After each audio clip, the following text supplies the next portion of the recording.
राम मांझी की जो पार्टी है हिंदुस्तानी अवाम मोर्चा, उसके 2 साल पूरे हो गए हैं और 2 साल के उपलक्ष्य में 15 तारीख को, इसी महीने की 15 तारीख को एक बड़ा वो आयोजन कर रहे हैं तालकटोरा स्टेडियम में।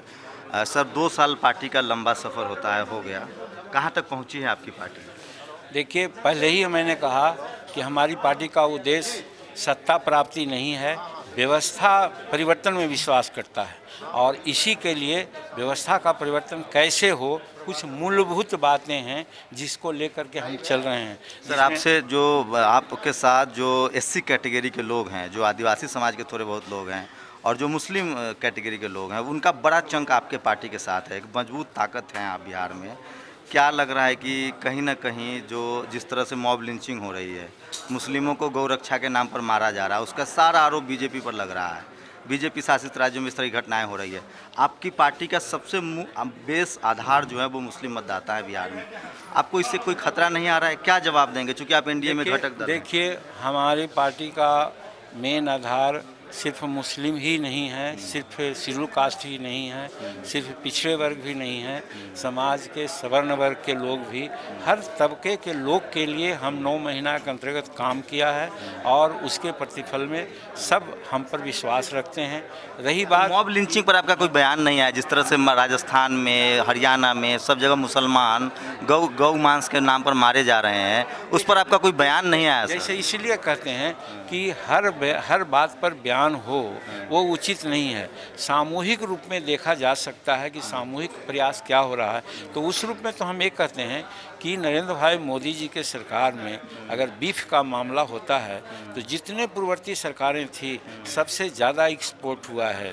तो कहने का मतलब कि बीफ या मुस्लिम जो मारे जा रहे हैं, मॉब लिंचिंग और ये ट्रेन में मार दिया जा रहा है, वो शेड्यूल कास्ट नहीं मारे जाते हैं। तो उस पर आप लोग की प्रतिक्रिया नहीं आ रही ना? आप बड़े नेता हैं एससी कैटेगरी के, दलित समाज के, आपकी तो प्रतिक्रिया नहीं? वो हमारे यूनिट के लोग वहाँ पर प्रतिक्रिया देते रहे होंगे। आप निंदा करते हैं इस तरह के? हम लोग एकदम हम निंदा करते हैं कि जहाँ नाजायज़ हो रहा है उसकी निंदा सिर्फ शेड्यूल कास्ट के लिए नहीं, सभी लोगों के खिलाफ जो बातें ऐसी होती है उसकी हम घोर निंदा करते हैं। सर आप किसानों की बात कर रहे हैं, मध्य प्रदेश में सबसे ज़्यादा किसान सुसाइड कर रहे हैं, बीजेपी की 15 साल से वहाँ सरकार है, केंद्र में बीजेपी की सरकार है। वेंकैया नायडू ने कहा कि कर्ज माफ़ी फैशन है किसानों के लिए, आप सहमत हैं इससे? नहीं नहीं, वो बात नहीं, उनकी अपनी बात है। हम उनके स्थिति को सुधारने के लिए ही हम कृषि को उद्योग का दर्जा देने की बात करते हैं और उनको बिजली माफ़ करने की बात करते हैं। इसलिए किसानों की स्थिति को सुधार करके उनकी जो है मैंने हत्या हो रही है, आत्महत्या हो रही है, उसको हम लोग रोक सकते हैं। बिहार में तो कम है सर, बाकी बीजेपी शासित राज्यों में ज़्यादा है। कम नहीं है, बिहार में कम नहीं है, बाहर आ रहे हैं।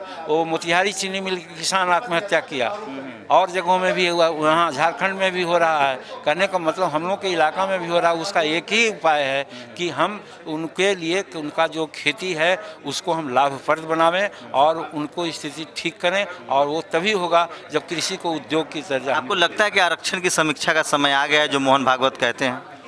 हम तो उस समय ही बोले थे, ये संविधान प्रदत्त बातें आ रही है, हर 10 वर्ष के बाद आज करना चाहिए उसकी समीक्षा कि हम क्या पाया क्या खोया। जो जातीय जनगणना के आंकड़े आए थे उसके बगैर समीक्षा संभव नहीं है, तो क्या आप मांग करते हैं कि जो वर्तमान केंद्र की सरकार है वो जातीय जनगणना के आंकड़े जारी करे?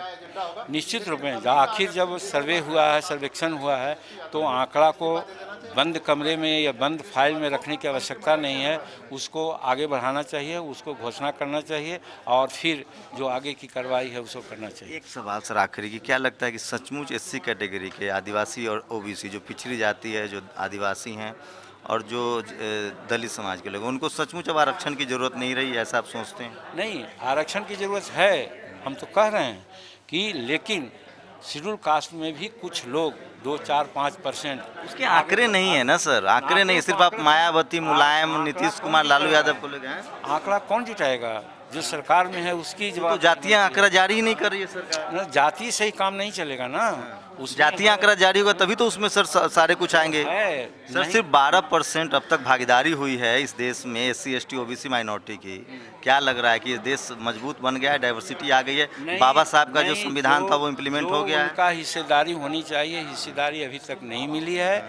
इस चीज़ के लिए ही तो हम कह रहे थे कि साहब यहाँ पर कॉमन स्कूलिंग सिस्टम नहीं है, आरक्षण का लाभ या अन्य नौकरियों में अननेसेसरी लाभ दूसरे लोग ले रहे की हैं। तो आलोचना ही नहीं करें। जितने प्राइवेट स्कूल हैं, चाहे वो सरदार पटेल हो, संस्कृति स्कूल हो, उसमें आप जातीय जनगणना करके देखिए, जातीय आंकड़ा निकाले, उसमें कौन किन के बच्चे पढ़ रहे हैं, तो उनकी जिम्मेवारी बनती है ना कि वही काम करें। ये तो अगर हमारी बात आप जानते तो पहले से हम कह रहे हैं कि यहाँ पर जो शिक्षण प्रणाली है वो दो रूप में बटा हुआ है।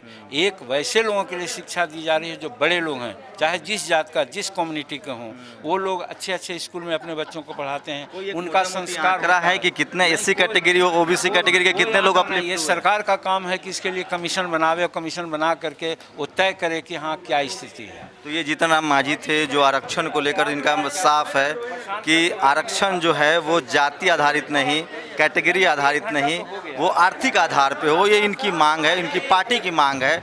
और ये भी मांग कर रहे हैं कि जो जातीय जनगणना है, जातीय जनगणना के जो आंकड़े हैं वो सरकार जारी करे। कैमरामैन नितिन के साथ शंभू कुमार सिंह, नेशनल दस्तक, दिल्ली।